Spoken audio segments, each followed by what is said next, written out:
हजार वर्षी तप करता, પહેલાના ઋષિ મુનિઓ હજાર વર્ષથી તપ કરતા, સત્તાય મારા ઇન્દ્રસનને, અરે સત્તાય મારા ઇન્દ્રસનને ઉની હાથ પણ ન આવતી.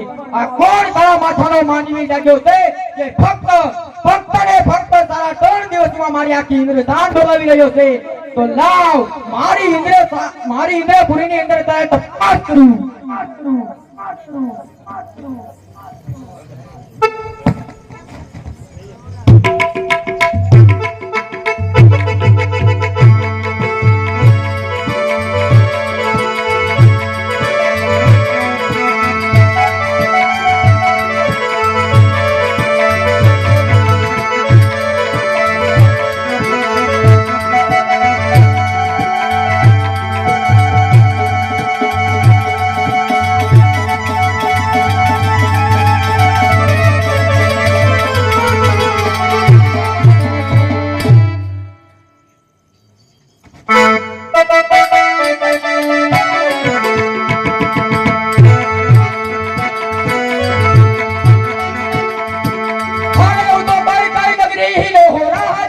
રાસન મારા ડોલી ગયા રે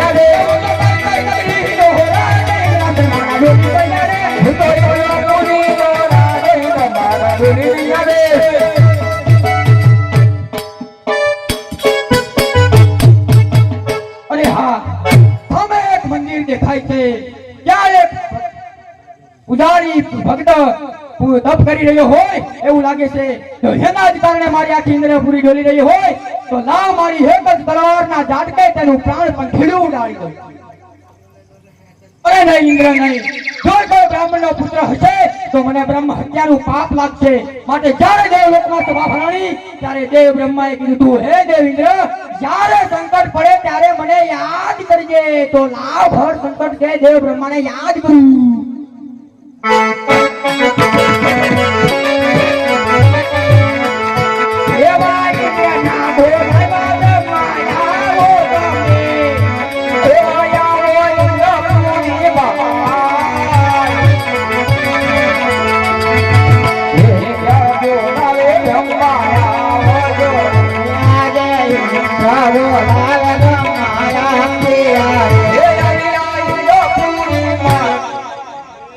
અરે દેવરા ઇન્દ્ર અત્યારે મને ઇન્દ્રપુરી ની અંદર બોલાવવાનું કારણ અરે હા દેવ બ્રહ્મા તમે પણ જાણતા હશો પહેલાના ઋષિ મુનિઓ હજાર વર્ષથી તપ કરતા સત્તાય મારા ઇન્દ્ર સામે અરે સત્તાય મારા ઇન્દ્ર સામે ઉની આંખ પણ ન આવતી આ કોણ મારા કાળા માથાનો માનવી લાગ્યો છે ફક્ત 3.5 દિવસની અંદર મારી આખું ઇન્દ્ર સાન ડોલાવી રહ્યો છે જો આના વિશે કઈ જાણતો હોય તો જલ્દી મને બતાવો નકર મારી એક જ તલવારના ઝાટકે તેનું પ્રાણ પણ ખીલું ઉડાડું અરે દેવરા ઇન્દ્ર જેવી રીતે તમારી ઇન્દ્રપુરી ડોલે એવી જ રીતે મારું બ્રહ્માંડ ડોલે મારથી મોટા કોણ વિષ્ણુએ મને કહેલું જ્યારે સંકટ પડે ત્યારે મને યાદ અરે કરજો દેવ બ્રહ્મા ઘોર સંકટ કહેવાય દેવ વિષ્ણુને યાદ કરો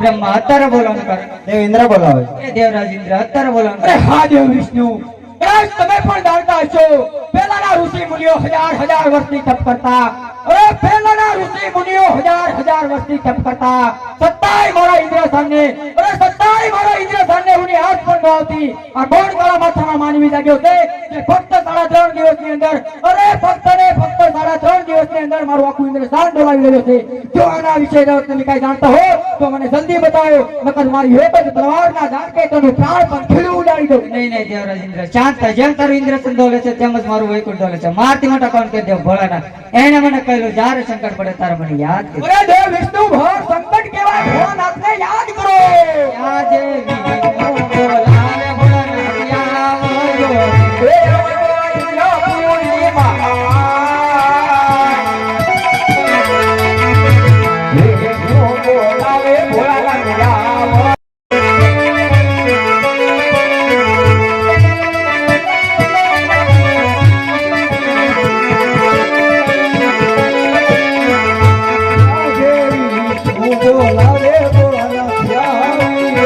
આવજો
ઇન્દ્રપુરીની અંદર બોલાવવાનું કારણ?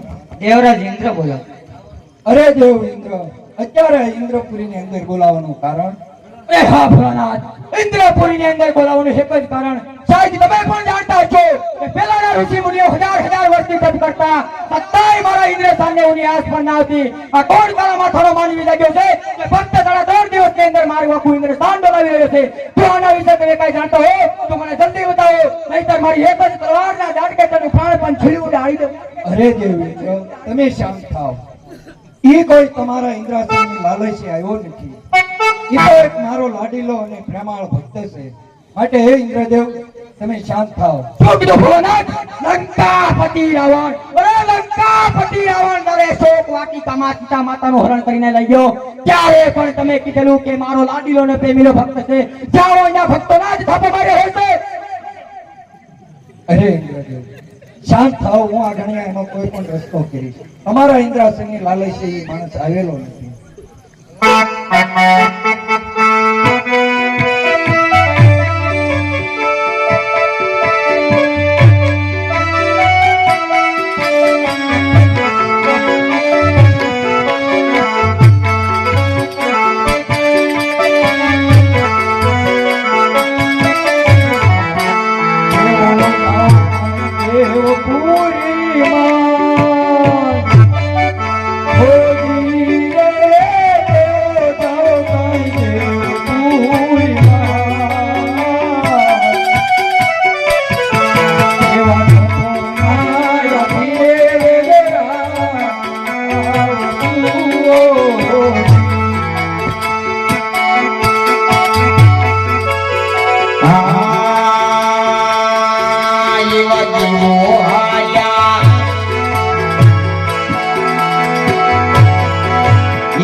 સપના